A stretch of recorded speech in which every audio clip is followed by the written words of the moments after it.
November 6. So November 6 பார்த்தீங்கன்னா Abraham Lincoln வந்து 1860 Abraham லிங்கனை அமெரிக்காவோட பிரசிடெண்ட்டாக வந்து தேர்ந்தெடுத்தாங்க. ஸோ இந்த நாள் வந்து வரலாற்றில் ஒரு முக்கியமான ஒரு நாளாக இருக்குது. ஆப்ரஹாம் லிங்கன் தான் பார்த்தீங்கன்னா கருப்பின மக்களை வந்து விடுதலை பண்ணாங்க, ஸ்லேவரியை கம்ப்ளீட்டாக வந்து அபாலிஷ் பண்ணாங்க. வெள்ளைக்காரனும் கருப்பின மக்களும் எல்லாரும் ஈக்குவல் அப்படிங்கிற ஒரு விஷயத்தை கொண்டு வந்ததே ஆப்ரஹாம் லிங்கன் தான். ஸோ அவரால் தான் பார்த்தீங்கன்னா இன்னைக்கு அமெரிக்கா வந்து இவ்வளோ பெரிய டெவலப்ட் ஆனதுக்கு ஒரு முக்கியமான ஒரு காரணமாக வந்து ஆப்ரஹாம் லிங்கன் இருக்காங்க. இன்னைக்கும் அமெரிக்காவில் அதிகமாக விரும்பப்படக்கூடிய ஒரு பிரசிடென்ட் யாருன்னு பார்த்தீங்கன்னா ஆப்ரஹாம் லிங்கன் தான்.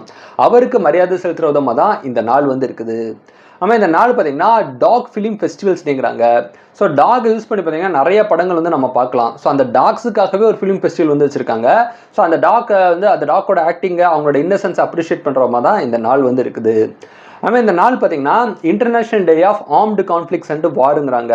ஸோ உலகம் பூரா நடக்கக்கூடிய போரால், ஆயுதங்களால் பார்த்தீங்கன்னா நிலங்கள் சேதனமாகுது, நிறைய மனுஷங்க இறந்து போகிறாங்க. இந்த மாதிரி விஷயங்கள் வந்து கண்டிப்பாக தவிர்க்கப்படணும் அப்படிங்கிற பர்பஸ்க்காகவே இந்த நாள் வந்து இருக்குது. இது போக நவம்பர் 6 வேற ஏதாவது டேட் இருந்துச்சா கமெண்ட் பண்ணுங்க. இந்த நாள் இந்த உலகத்தில் யாராவது பிறந்த நாளாக இருக்கும். உங்களுக்கு பிறந்த நாளாக இருந்தால் உங்களுக்கு என்னோட இனிய பிறந்தநாள் வாழ்த்துக்கள். So happy birthday to you. Thank you.